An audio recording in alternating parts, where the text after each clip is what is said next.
Trending pa rin si Doc Willie Ong at ito nga ay nagpa-interview siya kay Jessica Soho through video call kasi itong si Doc Willie ay kasalukuyang ginagamot ngayon, nagpa-chemotherapy sa Singapore. Dahil naikwento niya kay Jessica na kaya siya doon dahil sobrang bagal daw ng dito sa Pilipinas. Kumbaga, bagal ang technology nila. Dito daw yung biopsy nila dito sa Pilipinas ay aabuti ng 1 to 2 weeks, 1 week to 2 weeks. And then doon sa Singapore, ang biopsy nila is half day lang.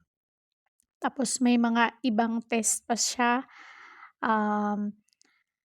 Basta yung test nila do'n makukuha within 48 hours. Gano'n kabilis ang Singapore.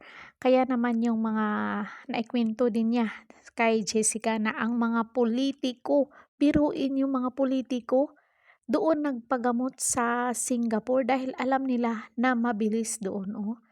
Tingnan mo mga politiko doon nagpagamot, wala silang tiwala sa Pilipinas, sa bansa nila kasi alam nila na mabagal. Mabagal ang pamamahala ng healthcare dito sa Pilipinas. Yun yung ito yung ikinadismaya ni Doc Willie Ong. O, 'di ba?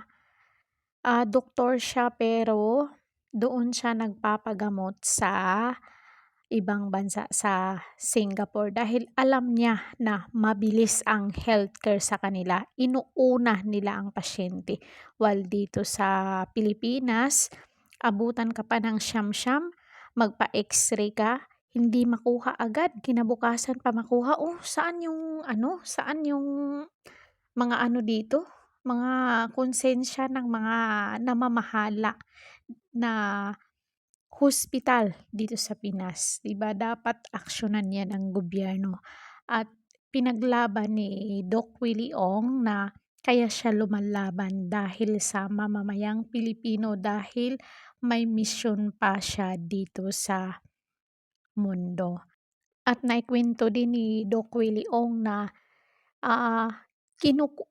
napapanaginipan niya yung mama niya na sinasabihan siyang, "Come to me, Willie boy." Siguro nahihirapan na siguro yung mama niya na makita si Doc Willie Ong sa kaniyang sitwasyon. At naikwento din ni Doc Willie Ong na 50-50 ang kaniyang buhay. May chance na maka-recover siya, may chance din na hindi. So, pray na lang po natin si Doc Willie Ong na malagpasan niya ang kaniyang ah, karamdaman, ang kaniyang iniindang sakit ngayon. So yun lang mga marites, sana nagustuhan niyo ang ating video for today. Don't forget to like, share, and subscribe, Corridor Official TV. Hanggang sa muli!